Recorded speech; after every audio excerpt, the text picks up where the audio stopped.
Hello everyone, welcome to Study Focus. इस video में हम इंग्लिश पेडागोजी के 20 एमसीक्यूज देखेंगे। First question, direct method is also known as. Direct method को हम किस नाम से जानते हैं? नेचुरल मेथड, रिफॉर्म्ड मेथड या फिर मदर्स मेथड। डायरेक्ट मेथड को हम नेचुरल मेथड के नाम से भी जानते हैं, रिफॉर्म्ड मेथड के नाम से भी और मदर्स मेथड के नाम से भी। तो इसका जो सही आंसर हुआ वो option D. Next question, which method prohibits the use of mother tongue in the teaching of English. इनमें से कौन सा मेथड है जिसमें मदर टंग इस्तेमाल नहीं किया जाता? तो वो है option D. Option D, direct method. Direct method में मदर टंग यूज नहीं की जाती, तो इसका सही आंसर ऑप्शन डी हुआ। Next question, grammar sum translation method is used in teaching. Grammar sum translation method में कौन सी लैंग्वेज यूज की जाती है? मदर टंग या फिर सेकंड लैंग्वेज या first language? Grammar sum translation method में सेकंड लैंग्वेज सिखाई जाती है। ऑप्शन बी सही है इसका answer. Next question, the method of teaching foreign language without using the people first language और मदर टंग। फर्स्ट लैंग्वेज और मदर टंग एक ही होती हैं। इस क्वेश्चन में कह रहा है कि फॉरेन लैंग्वेज को बिना मदर टंग इस्तेमाल किए कैसे सिखाया जा सकता है। इनमें से कौन सा मेथड है वो जिसमें फॉरेन लैंग्वेज को सिखाया जा सकता है? क्लासिकल मेथड, ओल्ड मेथड या ग्रामर ट्रांसलेशन मेथड या डायरेक्ट मेथड? डायरेक्ट, इसका जो सही आंसर है वो है डायरेक्ट मेथड।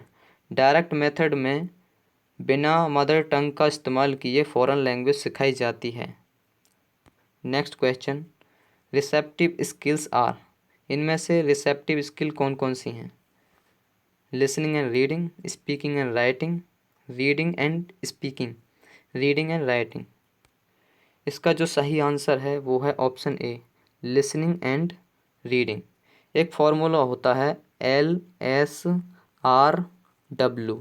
LSRW, L से लिसनिंग, S से स्पीकिंग, R से रीडिंग, W से राइटिंग। तो लिसनिंग और राइटिंग, लिसनिंग और राइटिंग ये दोनों रिसेप्टिव स्किल्स में आते हैं और स्पीकिंग एंड राइटिंग ये प्रोडक्टिव स्किल्स में आते हैं।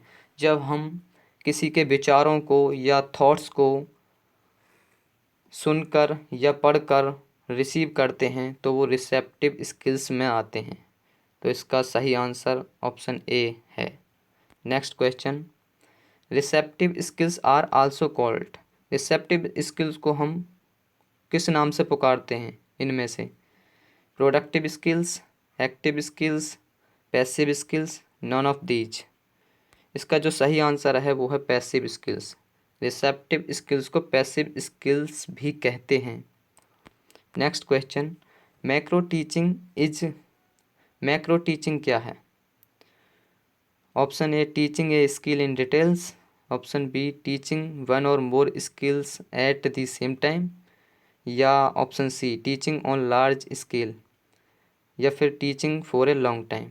इसका जो सही आंसर है वो है ऑप्शन बी,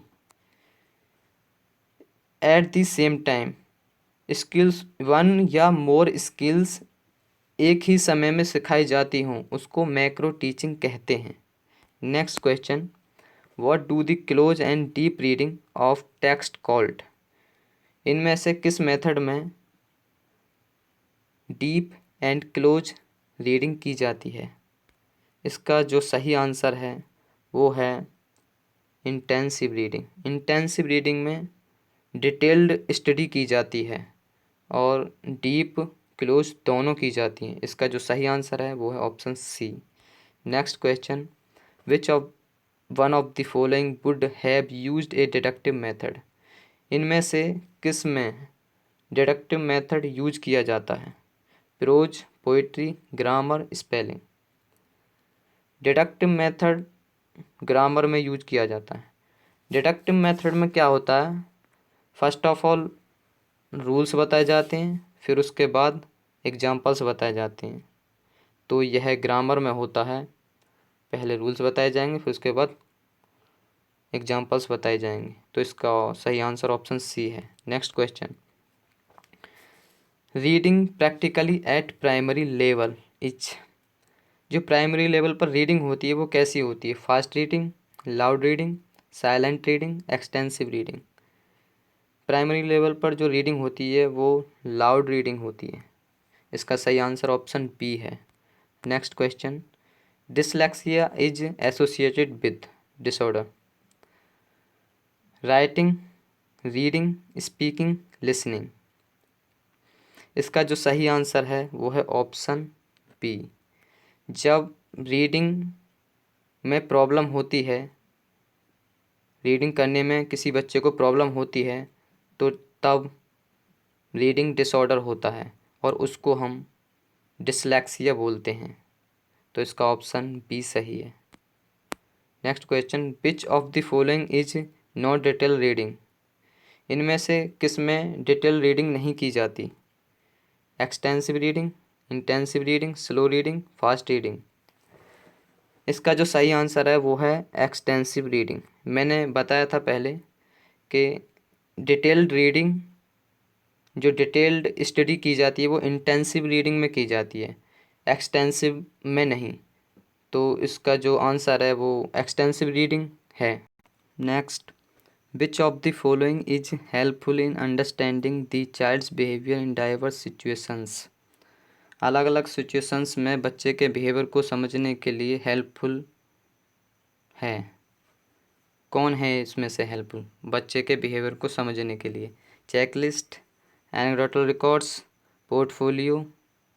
इसका सबसे सही आंसर और करेक्ट आंसर एनेक्डोटल रिकॉर्ड्स है। एनेक्डोटल रिकॉर्ड्स के थ्रू हम बच्चे के बिहेवियर को समझ सकते हैं और उसके इंटरेस्ट को समझ सकते हैं।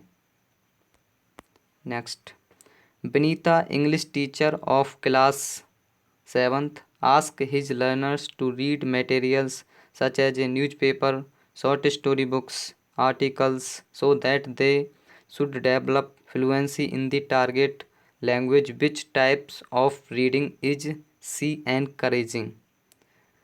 विनीता एक इंग्लिश टीचर है क्लास 7th की। वह बच्चों को newspaper, short story books, articles पढ़ने को देती है ताकि उन बच्चों में लैंग्वेज फ्लुएंसी विकसित की जा सके। तो वह किस तरह की रीडिंग के लिए एनकरेज करती है बच्चों को? Extensive reading, silent reading, loud reading या इंटेंसिव रीडिंग। इसका सही आंसर है एक्सटेंसिव रीडिंग। एक्सटेंसिव रीडिंग में लिटिल स्टडी की जाती है, बट इंटेंसिव रीडिंग में मैंने पहले बताया था आपको, इंटेंसिव रीडिंग में डिटेल स्टडी की जाती है। तो इसका ये तो हो ही नहीं सकता, ना ही ये हो सकते और ना ही ये हो सकते। तो इसका सबसे जो सही आंसर है वो है extensive reading. Next, which of the following is actually A merit of teaching grammar. Grammar का जो एक मेरिट है इसमें से कौन हो सकती है? एक मेरिट कौन हो सकता है? रिक्वायर प्रैक्टिस, प्रैक्टिस की रिक्वायर, या फिर helps in speaking fluently, emphasis only records of a language, या फिर helps in the development of language skills. इसका सही answer helps in the development of language skills है। Next, if a child is hyperactive, impulsive and lacks general coordination, he is considered a child with a। एक बच्चा है, वह बहुत जल्दी उसको गुस्सा आ जाता है और बहुत इम्पल्सिव हो जाता है, जिसकी वजह से उसमें एडजस्टमेंट की कमी रहती है। तो यह किस तरह की प्रॉब्लम हो सकती है बच्चे में? Visual problem, physical problem, learning disability, hearing problem. इसमें फिजिकल प्रॉब्लम बच्चे को होती है।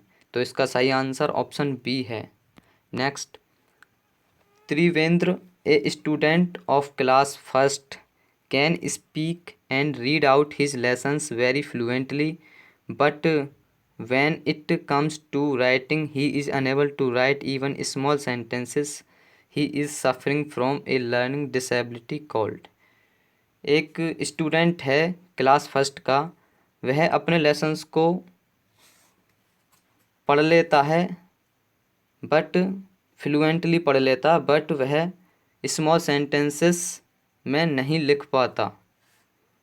तो उसको कौन सी डिसेबिलिटी हो सकती है? डिसलेक्सिया, डिसकैलकुलिया, डिसग्राफिया या फिजिकल प्रॉब्लम?